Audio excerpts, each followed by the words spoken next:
seina. Eesmärk on anda abivajajale kohest emotsionaalset tuge ja julgustada teda võtma kontakti teiste abistavate süsteemidega nagu naiste tugikeskus, kohalik omavalitsus või perearst. Kriisiabi telefoni number on 116 ühtlasi hakkab alates uue aasta teisest poolest perearsti nõuande telefonilt saama isikustatud nõu. Kui praegu on telefoni nõuande anonüümne, siis alates augustist tekib nõuandval perearstil võimalus näha inimese nõusolekul ka tema terviseandmeid, tehtud analüüse, määratud ravimeid ja võetud haigusi ning seeläbi täpsemalt nõu anda. Sotsiaalministeeriumi kinnitusel võimaldakse saada nõuande telefonilt tulevikus ka näiteks lühiajalist retseptipikendust juba välja kirjutatud ravimitele. ETV heategevuslik saade Jõulutunnel kogus haruldasi haigusi põdevate laste raviks 331 622 eurot ja see on saate ajaloo suurim toetussumma. Koostööd tehti Tartu Ülikooli Kliinikumi lastefondiga, fondi strateegia juht Liin avaldas lootust, et saade jõudis ka nende peredeni, kes on siiani oma murega üksi olnud, kuid said nüüd julgust, et oma abivajadusest fondile teada anda. Merejulgeolekuteenistuse FSB töötajad pidasid Moskvas kinni USA kodanikku. Interfaxi teatel tabati mees 28. detsembril luuramistegevusel. FSB juurdlusvalitsus algatas kriminaalasja. Saksa liidukantsler Angela Merkel ütles traditsioonilises aastalõpukõnes, et Saksamaa peab jõuliselt kaitsma oma vaateid ja võtma rohkem vastutust, ajal mil rahvusvaheline koostöö pole kõige paremas seisus. Kantsler puudutas kõnes mitmeid globaalseid probleeme nagu ilmastikumuutus, migratsioon ja terrorism. Merkel teatas ka, et aasta oli raske, kuid see ei olnud põhjuseks, miks ta otsustas ametist mööda. Ta selgitas, et 13 aastat kestnud ametiaeg on juba küllalt hea põhjus ja lisas, et demokraatia õitseb muudatuste najal. Türgi president Recep Tayyip Erdoğan ja Saksa kantsler Angela Merkel arutasid telefonivestluses olukorda Süürias ja kahe riigi omavahelisi suhteid. Türgi presidendi kantselei teatel käsitlevad riigijuhid ebaseaduslikku migratsiooni Euroopasse ja terrorismi. Erdoğan ja Merkel lubasid hoida tihedaid kontakte seoses USA ootamatu otsusega viia kõik oma sõjaväelased Süüriast välja. Briti politsei vahistas pärast Londoni lääneosas toimunud pussitamist 39 inimest, keda kahtlustatakse mõrvakatses. Politsei teatel on ohver 30. eluaastates mees, kes viidi eluohtliku vigastustega haiglasse. Vahejuhtumi üksikasju ei ole avaldatud. Kahtlusalusel vahistati sündmuspaika lähedal asuvas majas ja nad on praegu ülepuuramisel. Sel aastal tapeti maailmas 94 ajakirjanikku ja multimeedia töötajat, 12 inimest rohkem kui eelmisel aastal, teatab Rahvusvaheline Ajakirjanike Föderatsioon. Kõige ohtlikum riik uudistemeedias töötavatele inimestele oli tänavu Afganistan, kus toimus 16 tapmist. Järgnesid Mehhiko, Jeemen ja Süüria. Rohkem uudiseid postimees.ee.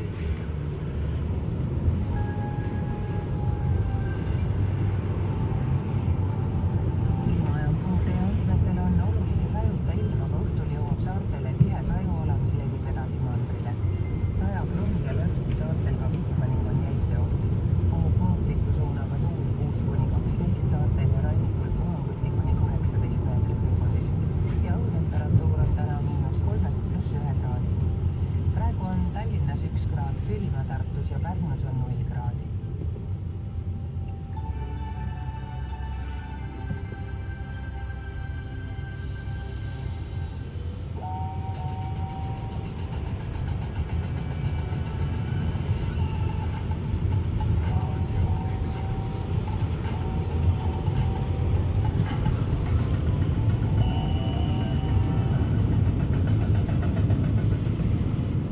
Kena keskpäeva, kell on 8:12 läbi.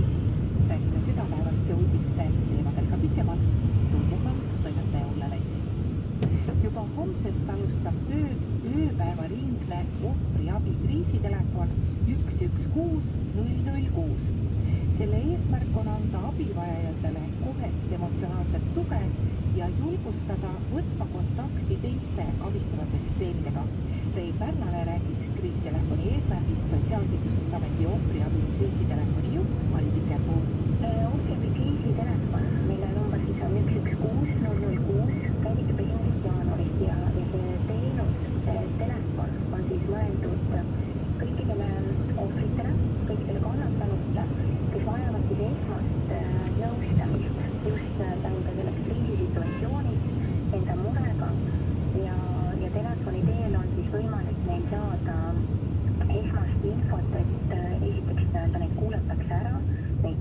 aidatakse nende kriisis ja teiseks antakse neile infot teistest abistavatest süsteemidest, et eelkõige jagatakse infot siis ohvriabitöötajate kontaktide kohta, antakse infot naiste tugikeskuste kohta, vajadusel julgustatakse pöörduma nende kõikide poole ja kaasa arvatud piirkonnapolitsei kontaktid, kohaliku omavalitsuse töötajate kontaktid.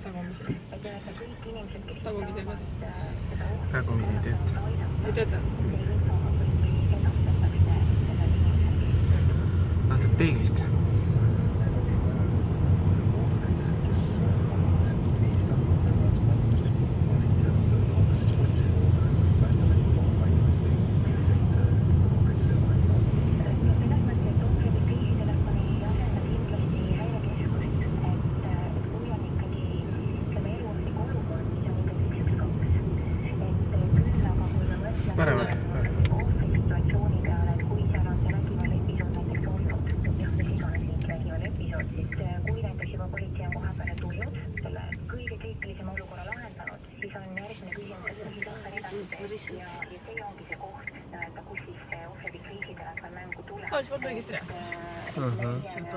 Pakumegi või need töötajad, need inimesed, kes siis hakkavad nõustama telefoni teel, nemad kõike seda infot siis jagavadki.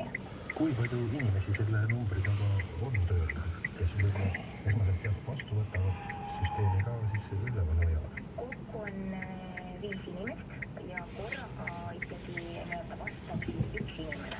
Kriisitelefoni on kasutatud juba Pärnus, mida seal testperiood näitas, et juhul abiks telefoninumber Pärnus tõepoolest katsetati seda 3-kuulise perioodi jooksul ja selle tulemusel kinnitus saigi, et selline ööpäevaringne nõustamine on äärmiselt oluline, äärmiselt vajalik, et kui siiani ikkagi oli võimalik tööpäeval, tavapärase töö ajal pöörduda, siis üldiselt ikkagi vägivald ei oota seda aega, et 9-5 avalduda, vaid et see avaldub ööpäeva lihtsalt ja selles mõttes oli selle projekti tulemusena näha, et eelkõige, kes ikkagi vajavad seda nõustamist, on lähisuhtevägivalla ja perevägivalla ohvrid ja kindlasti see telefon, siis ohvrikriisitelefon, inimesed hakkasid käivituma, ongi eelkõige suunatud ka neile. See ei tähenda, et kõik teised ohvrid ei võiks tõstada, absoluutselt kõik ohvrid olenemata vanusest ja soovist võivad helistada ja pöörduda, et abi antakse kõigile. See number iseenesest ei ole keeruline, 116 006, kuid siiski väga raskes kriisis olev inimene ei pruugi seda numbrit mäletada, aga võib-olla seda 112 siiski mäletatakse paremini, et kas sealt ikka suunatakse, kui selgub, et on just täpselt ohvriabi kriisitelefonide kõne mõeldud ka edasi? Jaa, et meie koostööpartnerid, Häirekeskus, politsei on teadlikud sellest numbrist ja kindlasti aru saada, et kriisiinimene ei hoia enda seina peal kõiki numbreid, et vastavalt kriisile ma nüüd valin enda jaoks kõige sobivama. Et suunamine edasi kindlasti toimub. Aastavahetus on ka selline väga sündmusterohke aeg, et juba siis esimestel minutitel võib hakata sinna kõnesid laekuma. Olete selleks valmis? Jah, me oleme selleks valmis ja kõik ohvrid abi saavad. Ongi lihtsalt kõige tähtsam teadmine kannatanutele see, et enda murega ja selle kriisiga ei pea kunagi jääma üksi. Et tihti see tunne, mis ohvril on mingil määral süütunne või